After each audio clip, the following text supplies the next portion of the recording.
Hello friends, போன வீடியோவில் நம்ம அக்ரிகல்ச்சர் கான்செப்ட்ஸை ஃபுல்லாக இன்டெப்த்தாக ஓரளவுக்கு பார்த்து முடித்தோம். இந்த வீடியோவில் நம்ம வந்து அக்ரிகல்ச்சர் இன்கம் வந்து டோட்டல் இன்கமில் அதோட இம்பேக்ட் என்ன, அந்த அக்ரிகல்ச்சர் இன்கம்னால என்னென்ன அஃபெக்ட் ஆயிருக்கு, இந்த மாதிரி இருக்கிற சின்னதாக பார்க்க போகிறோம். அதே மாதிரி அக்ரிகல்ச்சர் இன்கம் வந்து ஒரு டோட்டல் இன்கமில் இன்க்ளூட் ஆயிருக்குன்னா அப்போ நம்மளோட இன்கம் டேக்ஸ் லைபிலிட்டி எவ்வளோ அப்படிங்கிறத வந்து எப்படி கண்டுபிடிக்க போகிறோம், அதை தான் வந்து நம்ம இந்த வீடியோவில் பார்க்க போகிறோம். ஃபஸ்ட்டு இன்கம் டேக்ஸ் ஒரு டோட்டல் இன்கமில் அக்ரிகல்ச்சர் இன்கம் இன்க்ளூட் ஆயிருக்கு அப்படின்னு தெரிஞ்சிச்சுன்னா நம்ம வந்து எப்படி வந்து இன்கம் டேக்ஸ் கண்டுபிடிக்க போகிறோம். மூணு ஸ்டெப்பு தான். First step income tax on total income. Agriculture இன்கமையும் சேர்ந்து அதை இன்க்ளூடிங் அக்ரோ இன்கமும் சேர்த்து எவ்வளோ இன்கம் வருது, அதுக்கான இன்கம் டேக்ஸ் எவ்வளோ அதை கண்டுபிடிக்க போகிறோம். First step. அடுத்த step income tax on agro income plus maximum exempted limit. இதுதான் ரொம்ப ரொம்ப இம்பார்ட்டன்ட். போனதில் நம்ம income tax on total income மட்டும் தான் கண்டுபிடிச்சோம். இதில் அப்படி கிடையாது. அக்ரிகல்ச்சர் இன்கம் ஒரு 2 லட்சம் இருக்குன்னா அந்த 2 லட்சத்துக்கு இன்கம் டேக்ஸ் எவ்வளோன்னு பார்த்துடக்கூடாது. Income tax on agriculture income plus maximum exempted limit. அது மேக்ஸிமம் எக்ஸம்ப்டட் லிமிட்னா என்ன, எப்படி இன்கம் டேக்ஸ் கண்டுபிடிக்கணும், இதெல்லாம்ங்கிறத வந்து நம்ம அடுத்த வீடியோவில் பார்ப்போம். ஃபர்ஸ்ட் இதில் வந்து அக்ரிகல்ச்சர் இன்கமோட இம்பாக்ட் மட்டும் என்னன்னு தெரிஞ்சுப்போம். இது second step. Third step first ஸ்டெப்பையும் செகண்ட் ஸ்டெப்பையும் லெஸ் பண்ணோன்னா வர்றது தேர்ட் ஸ்டெப்.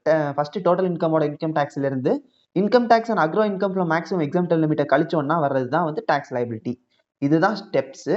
அதே மாதிரி சில நோட்ஸ் என்னென்னு பார்த்துக்கோங்க. அக்ரிகல்ச்சர் இன்கம் வந்து 5000 தாண்டினா தான் டாக்ஸபிள். 5000 வரைக்கும் நோ டேக்ஸ். ஓகே, இது ஒரு பாயிண்ட். அதே மாதிரி டோட்டல் இன்கம் வந்து பேசிக் எக்ஸம்ப்டட் லிமிட்டை தாண்டினா தான் டாக்ஸ். அந்த பேசிக் எக்ஸம்ப்டட் லிமிட் என்னங்கிறத அடுத்த வீடியோவில் பார்ப்போம். ஒரு சம் பார்ப்போம்.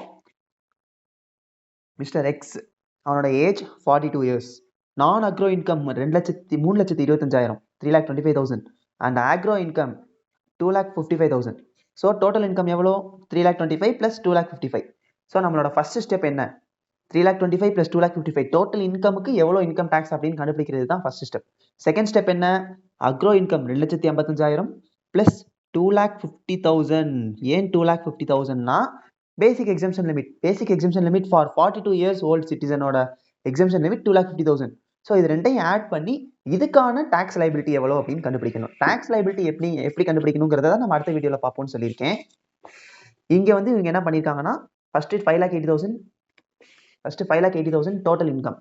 அந்த டோட்டல் இன்கம்கான இன்கம் டேக்ஸ் எவ்வளோனா 28,500. அது ஏற்கனவே கண்டுபிடிச்சிட்டாங்க. அது எப்படின்னு பார்ப்போம்.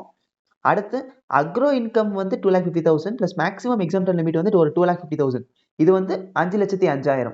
அதுக்கான டேக்ஸ் எவ்வளோன்னு கண்டுபிடிச்சிட்டாங்க. ஃபர்ஸ்ட் ஸ்டெப்லேருந்து செகண்ட் ஸ்டெப்பை கழிச்சா வரது தான் டேக்ஸ் லைபிலிட்டி. இது போக ரிபேட் அண்டர் செக்ஷன் 87A. இந்த ரிபேட் அண்டர் செக்ஷன் 87A இந்த வருஷம் அமெண்ட் ஆயிருக்கு. அந்த அமெண்டட் ஆனதெல்லாம் நம்ம வந்து அந்த ரிபேட் நம்ம படிக்கிறப்ப சேர்த்து நான் உங்களுக்கு சொல்லிடுறேன். அதே மாதிரி எஜுகேஷன் செஸ் அதுவும் வந்து 3% இல்லை, இப்போ 4% மாறிடுச்சு. இது ரெண்டையும் நல்லா ஞாபகம் வச்சுக்கோங்க. இந்த அமெண்டட் வந்து 15,000லேருந்து ரிபேட்டை கழிச்சா வர்றது தான் நமக்கான டேக்ஸ் லைபிலிட்டி. அதுலேருந்து எஜுகேஷன் செஸ் ஒரு 4% ஆட் பண்ணால் வர்றது தான் total cess payable. Round off பண்ணியிருக்காங்க as per section 288B. That's all friends. இதுதான் அக்ரிகல்ச்சரல் இன்கம்கான சம் மாடல். இதில் இந்த tax computations and rebate computations வந்து நம்ம நெக்ஸ்ட் வீடியோவில் பார்க்கலாம். Thank you friends. இந்த மாடல் இல்லை டோட்டலாக அக்ரிகல்ச்சர் ரிலேட்டட் ஏதாச்சும் டவுட்ஸ் இருந்துச்சுன்னா கமெண்ட் செக்ஷனில் கேளுங்க. மறக்காமல் சேனலை சப்ஸ்கிரைப் பண்ணிடுங்க. Thank you friends.